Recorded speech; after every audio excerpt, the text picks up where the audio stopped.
আসসালামু আলাইকুম। সংবাদে আপনাদের সবাইকে স্বাগত জানাচ্ছি। আমি ফিরোজ তোহা। শুরুতেই আরবে কেবলস সংবাদ শিরোনাম। বাংলাদেশের সর্বশেষ গুরুত্বপূর্ণ আপডেট সংবাদে আপনাকে স্বাগত। শুরুতেই সংবাদ শিরোনাম, পরে বিস্তারিত।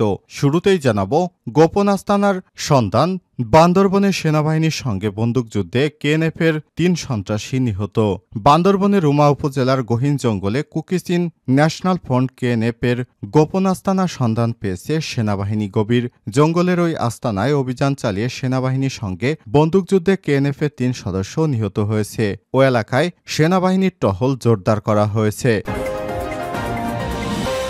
এরপর জানাবো, রাজধানীর প্রেস ক্লাবের সামনে সড়কে অটোরিকশা চালকদের অবরোধ, ব্যাটারি চালিত যানবাহন বন্ধের হাইকোর্টের আদেশ প্রত্যাহার, বিআরটিএ কর্তৃক লাইসেন্স ও যৌক্তিক রুট পারমিটের দাবিতে জাতীয় প্রেস ক্লাবের সামনে সড়ক অবরোধ করেছে রিকশা, ভ্যান, ইজিবাইক শ্রমিক ইউনিয়ন। রোববার বেলা 11:30টার দিকে অবরোধ শুরু করে ব্যাটারি চালিত রিকশা চালকেরা। এর আগে সেখানে গণ অবস্থান কর্মসূচি পালন করেন তারা। এদিকে শপথ নিলেন নতুন সিসি ও ৪ নির্বাচন কমিশনার।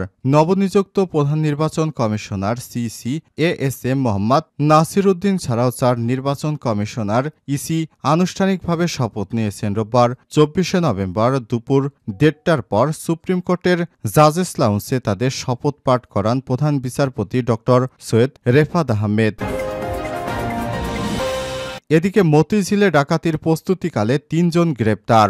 রাজধানীর মতিঝিলে ডাকাতির প্রস্তুতিকালে দেশীয় অস্ত্রসহ ৩ জনকে গ্রেপ্তার করেছে পুলিশ। শনিবার ২৩শে নভেম্বর রাতে মতিঝিলের এজিবি কলোনি এলাকা থেকে অভিযান চালিয়ে তাদের হাতে নাতে গ্রেপ্তার করে পুলিশ।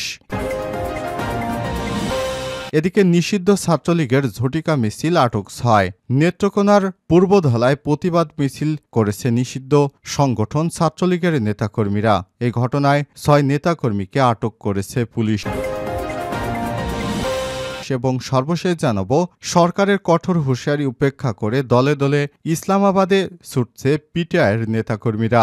পাকিস্তানের সাবেক প্রধানমন্ত্রী ও পাকিস্তান তেহরিকি ইনসাফ পিটিআই দলের প্রতিষ্ঠাতা ইমরান খানের আহ্বানে সাড়া দিয়ে এবং তার মুক্তির দাবিতে ইসলামাবাদ ঘেরা হয়ে নেতাকর্মীরা বিভিন্ন অঞ্চল থেকে জড়ো হতে শুরু করেছেন। মোবাইল ইন্টারনেট বন্ধ, কঠোর নিরাপত্তার মধ্যে পুরো দেশ ঘিরে ফেলেছে সেনাবাহিনী। প্রিয় দর্শক, এতক্ষণ শুনছিলেন সংবাদ শিরোনাম, এবারে বিস্তারিত। তবে তার আগে বন্ধুরা, অনুরোধ থাকবে সংবাদটিতে একটি লাইক দিন। এই চ্যানেলে আপনি নতুন হয়ে থাকলে আমাদের সংবাদটি দেখতে দেখতে চ্যানেলটি সাবস্ক্রাইব করে রাখুন। কমেন্ট করে বন্ধুরা আপনার মূল্যবান মতামত জানিয়ে দিন আপনি বিশ্বের কোন দেশ থেকে বা বাংলাদেশের কোন স্থান থেকে আমাদের সংবাদটি দেখছেন এবং শুনছেন। এবারে বিস্তারিত। গোপন আস্তানার সন্ধান, বান্দরবনের সেনাবাহিনীর সঙ্গে বন্দুকযুদ্ধে কেএনএফের ৩ সন্ত্রাসী নিহত। বান্দরবনের রুমা উপজেলা গহীন জঙ্গলে কুকিচিন ন্যাশনাল ফ্রন্ট বা কেএনএফের গোপন আস্তানার সন্ধান পেয়েছে সেনাবাহিনী। গভীর জঙ্গলে আস্তানায় অভিযান চালিয়ে সেনাবাহিনীর সঙ্গে বন্দুকযুদ্ধে কেএনএফের ৩ সশস্ত্র সন্ত্রাসী নিহত হয়েছে। সেই সঙ্গে অস্ত্র ছাড়া অন্যান্য সরঞ্জাম উদ্ধার করেছে সেনাবাহিনী। রোববার ২৪শে নভেম্বর আন্তঃবাহিনী জনসংযোগ পরিদপ্তর আইএসপিআর এর এক বিজ্ঞপ্তিতে সব বিষয় জানানো হয়েছে। কেএনএফের ওই আস্তানায় সেনাবাহিনীর অভিযান এখনও চলমান রয়েছে।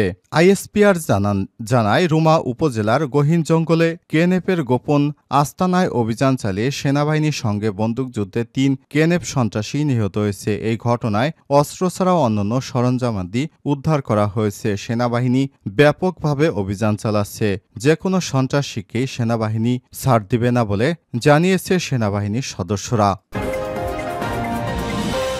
প্রেস ক্লাবের সামনে সড়কে অটোরিকশা চালকদের অবরোধ, ব্যাটারি চালিত যানবাহন বন্ধে হাইকোর্টের আদেশ প্রত্যাহার, বিআরটি কর্তৃক লাইসেন্স ও যৌক্তিক রুট পারমিটের দাবিতে জাতীয় প্রেস ক্লাবের সামনে সড়ক অবরোধ করেছে রিকশা, ভ্যান, ইজিবাইক শ্রমিক ইউনিয়ন। রোববার ২৪শে নভেম্বর বেলা 11:30টার দিকে অবরোধ শুরু করে ব্যাটারি চালিত রিকশা চালকেরা। এর আগে সেখানে গণ অবস্থান কর্মসূচি পালন করেন তারা। চালকেরা বলেন, ব্যাটারি চালিত যানবাহন বন্ধের আদেশে ঢাকা মহানগরীতে ৮ থেকে ১০ লাখ চালকসহ কর্মহীন হয়ে পড়েছে অনেকেই।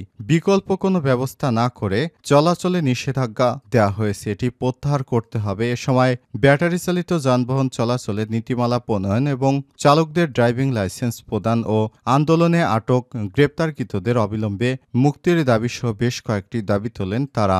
দাবি আদায় না হওয়া পর্যন্ত লাগাতার কর্মসূচি পালনের ঘোষণা দেন তারা। গত ২ দিন ধরে রাজধানীতে ব্যাটারি চালিত রিকশা বন্ধের সিদ্ধান্তের প্রতিবাদে সড়ক এবং রেলপথ আটকে বিক্ষোভ করেছে চালকেরা। শুক্রবার জুরাইনে আইনশৃঙ্খলা রক্ষাকারী বাহিনীর সঙ্গে তাদের পাল্টাপাল্টি পাল্টা ধাওয়া হয়। পরে পরিস্থিতি নিয়ন্ত্রণে ছোড়া হয় টিয়ারশেল।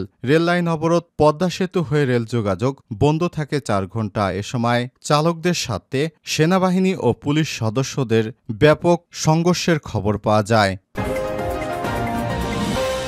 শপথ নিলেন নতুন সিসি ও ৪ নির্বাচন কমিশনার।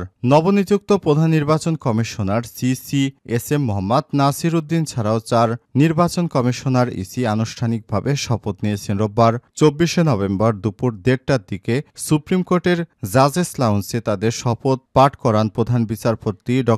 সৈয়দ রেফাত আহমেদ। এর আগে শপথ নিতে দুপুরের দিকে সুপ্রিম কোর্ট প্রাঙ্গণে আসেন সিসি সহ ৪ নির্বাচন কমিশনার। পরে আনুষ্ঠানিকতা শেষে প্রথমে নতুন সিসিকে শপথ পাঠ করান প্রধান বিচারপতি। এরপর শপথ নেন ৪ নির্বাচন কমিশন। গত বৃহস্পতিবার ২১শে নভেম্বর মন্ত্রিপরিষদ বিভাগ থেকে জারি করা পৃথক প্রজ্ঞাপনে তাদের নিয়োগ দেওয়া হয়। ওই দিন ইসি গঠনে সার্চ কমিটির প্রস্তাবিত নামের তালিকা থেকে অবসরপ্রাপ্ত সচিব এ.এম.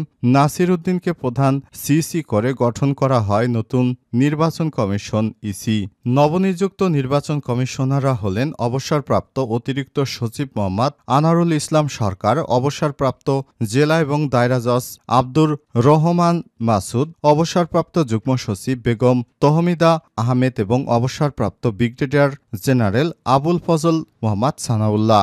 গত ২৯ অক্টোবর সুপ্রিম কোর্টের আপিল বিভাগের বিচারক সভাপতি জুবায়ের রহমান চৌধুরীকে প্রধান করে ইসি গঠন হয়। ৬ সদস্যের সার্চ অনুসন্ধান কমিটি গঠন করে অন্তর্বর্তীকালীন সরকার। পরবর্তীতে বুধবার ২০শে নভেম্বর সন্ধ্যায় বঙ্গভবনে রাষ্ট্রপতির কাছে ইসি গঠনের সার্চ কমিটির প্রস্তাবিত ১০ নামের তালিকা দেওয়া হয়। পরদিন বৃহস্পতিবার ২১শে নভেম্বর এই তালিকা থেকে ৫ জনকে পরবর্তী নির্বাচন কমিশন ইসি গঠন করা হয়। মতিঝিলে ডাকাতির প্রস্তুতিকালে ৩ জন গ্রেপ্তার। রাজধানীর মতিঝিলে ডাকাতির প্রস্তুতিকালে দেশীয় অস্ত্রসহ ৩ জনকে গ্রেপ্তার করেছে পুলিশ। শনিবার ২৩শে নভেম্বর রাতে মতিঝিলের এজিবি কলোনি এলাকায় অভিযান পরিচালনা করে তাদের গ্রেপ্তার করা হয়। গ্রেপ্তারকৃতরা হলেন রাশেদুল ইসলাম ওরফে রাইসা ওরফে বাবু ২৪, ২ মোহাম্মদ নাইম ২৩ ও ৩ মনির হোসেন মঞ্জু ২৮। গ্রেপ্তারের সময় তাদের হেফাজতে থেকে ৩টি ধারালো চাকু উদ্ধার করা হয়। মতিঝিল থানা সূত্র থেকে জানা গেছে, মতিঝিল থানা এলাকায় রাত্রিকালীন ডিউটি করার সময় থানার টহল পুলিশ গোপন সংবাদ পায় যে এজিবি কলোনি এলাকায় আইডিয়াল স্কুল অ্যান্ড কলেজের সামনে কয়েকজন দেশীয় অস্ত্রসহ ডাকাতির প্রস্তুতি নিচ্ছে।